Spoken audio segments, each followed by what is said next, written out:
minutos. Nos vamos con Ángeles Roma. Usted tiene una noticia a esta hora, con un libro, con una noticia, bueno, que es bastante interesante, una novela, Una luz en la noche de Roma. Cuéntenos sobre su invitado y sobre este tema que vamos a hablar, Ángeles.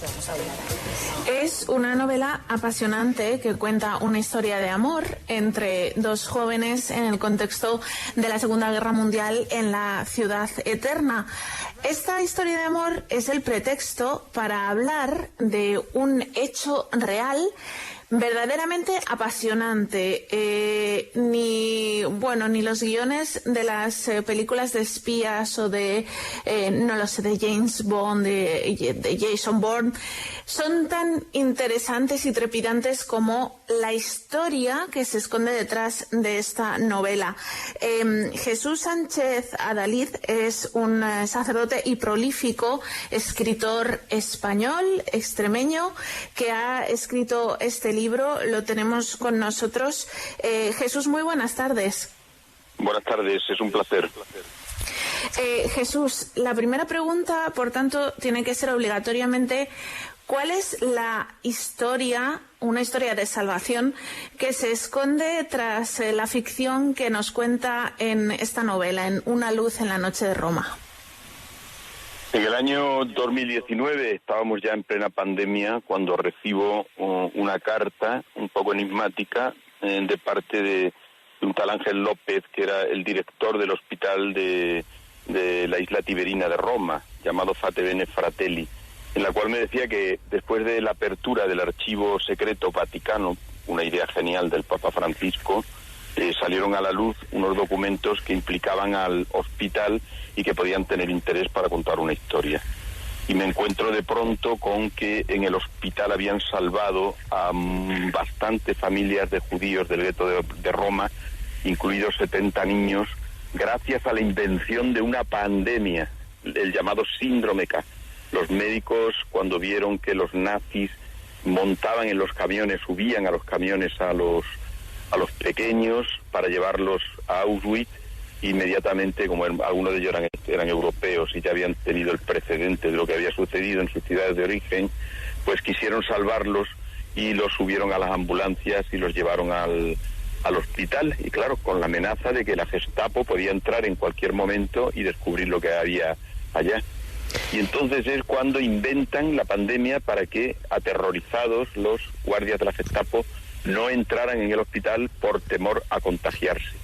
Y ese síndrome de K es lo que da origen a esta historia, de la cual, tirando del hilo, fui capaz de encontrar a los descendientes de aquellos protagonistas que hoy viven en países de Hispanoamérica, y me contaron la historia de sus familiares, que me parece apasionante. Una tragedia, pero que al mismo tiempo te desvela que en los momentos más terribles es cuando sale lo mejor del ser humano.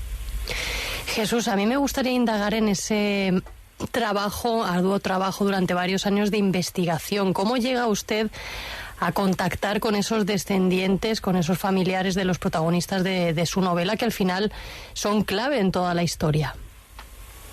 Después del Archivo Vaticano necesitaba a toda costa, ya era una curiosidad enorme, un deseo enorme, el encontrar a las personas que habían vivido aquel suceso, y no era posible. Era muy difícil, entonces tuve que rastrear en los dos grandes archivos de la Shoah, que es la persecución judía en Italia. El primero son los 52.000 documentos que abarcan a toda Europa, de la fundación de Steven Spielberg, y el otro es el Yad Vashem, que es un fondo documental donde están las tradiciones, costumbres de los diversos grupos judíos que habitaban Europa, y la tragedia del Holocausto. Y en estos archivos, nombre tras nombre, fecha tras fecha, en un trabajo arduo, merced a la pandemia que permitía estar en casa encerrado mucho tiempo, pues fui llamando a las familias que creía que podían tener supervivientes. No encontré supervivientes vivos, pero sí los descendientes que habían conservado puntualmente la historia de sus padres y abuelos.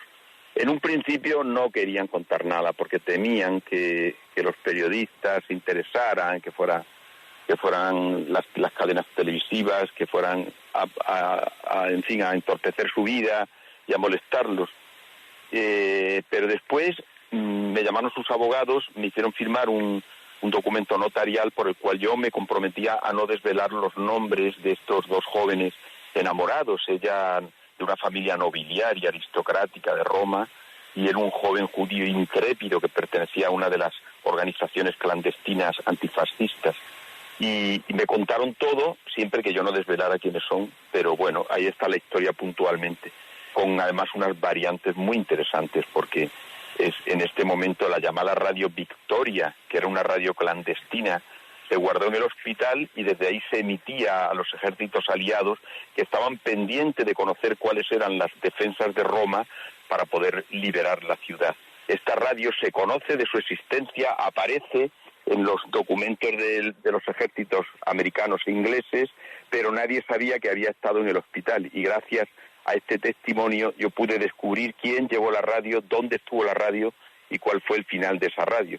La radio la manejaba un militar que estaba en el hospital, que se había lanzado en paracaídas, un militar norteamericano de ascendencia italiana que hablaba perfectamente el italiano y se camufló como uno de los enfermeros del hospital y desde allá transmitía a los ejércitos aliados. En fin, todos estos elementos que son pura realidad y que parece que superan la ficción.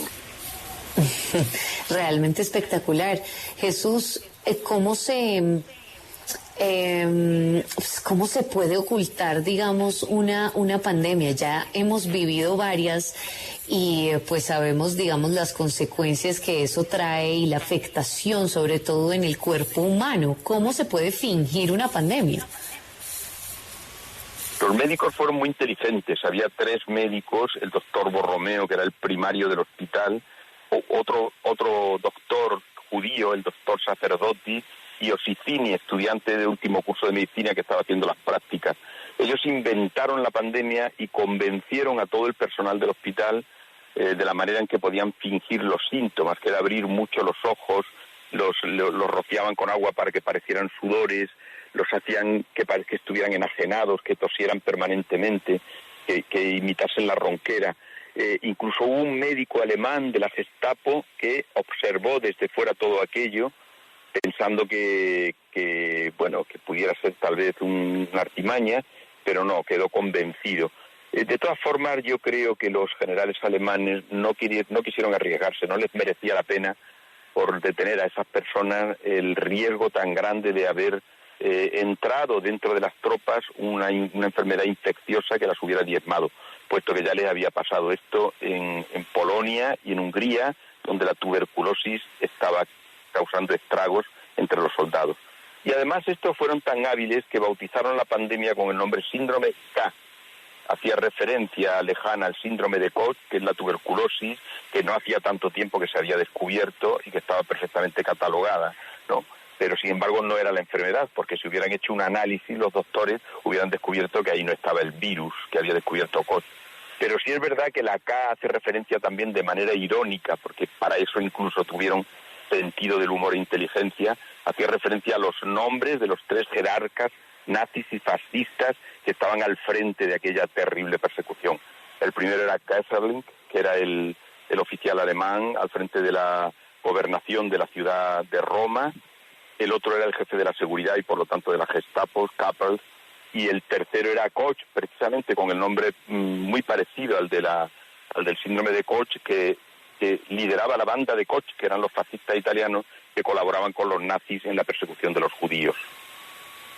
Usted, Jesús, tuvo la oportunidad de zambullirse en los archivos secretos vaticanos sobre aquella época que se abrieron poco antes de la pandemia del COVID-19, ¿no? Se abrieron el Papa Francisco decidió abrirlos en marzo de 2020, todo lo relativo a Pío XII y a aquella época.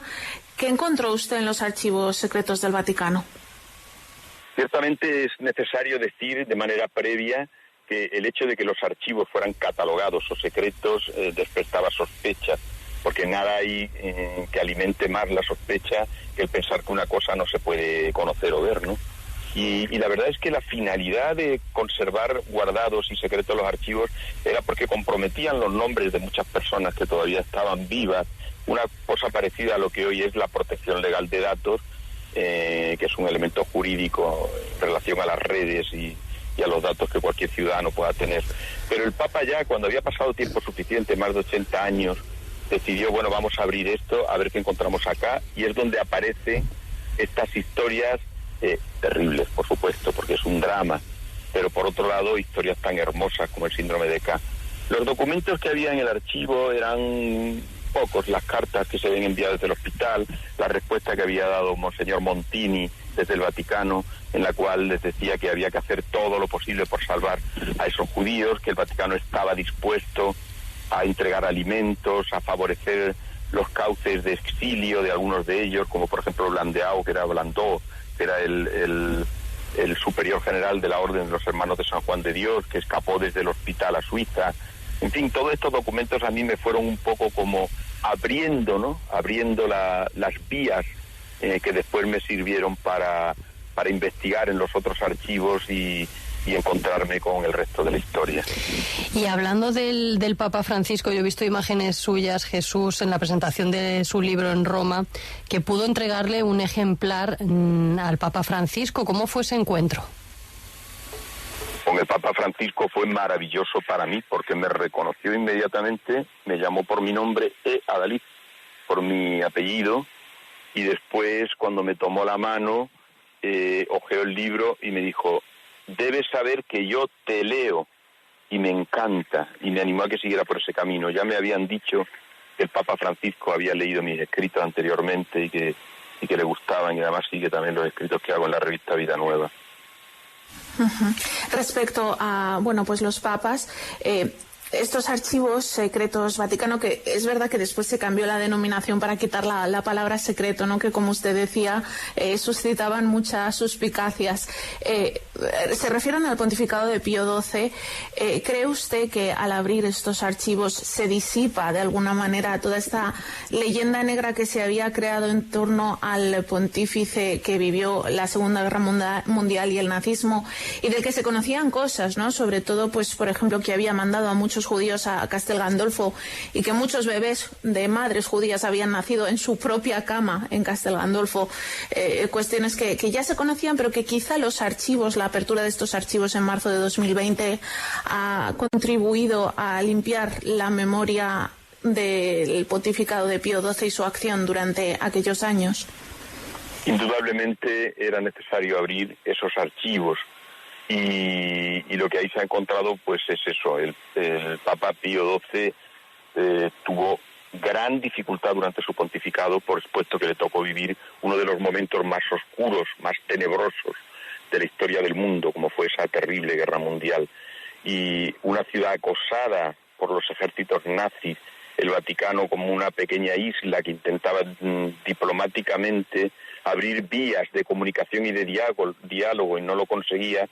Y el Papa temía que si finalmente Hitler se había enloquecido ya de soberbia y de crueldad en esta etapa de su gobierno, del Reich, pues que acabara o destruyendo el Vaticano o secuestrando al propio Papa, con lo cual todas aquellas personas, 4.480, salvo la Iglesia Católica, los documentos están a la vista de cualquiera. Es el único lugar de Europa donde se salva a la comunidad judía en su mayoría.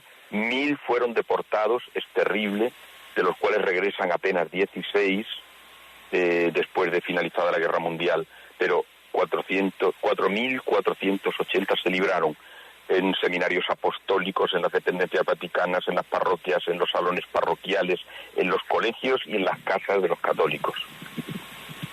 Jesús Sánchez Adalid, sacerdote, escritor español.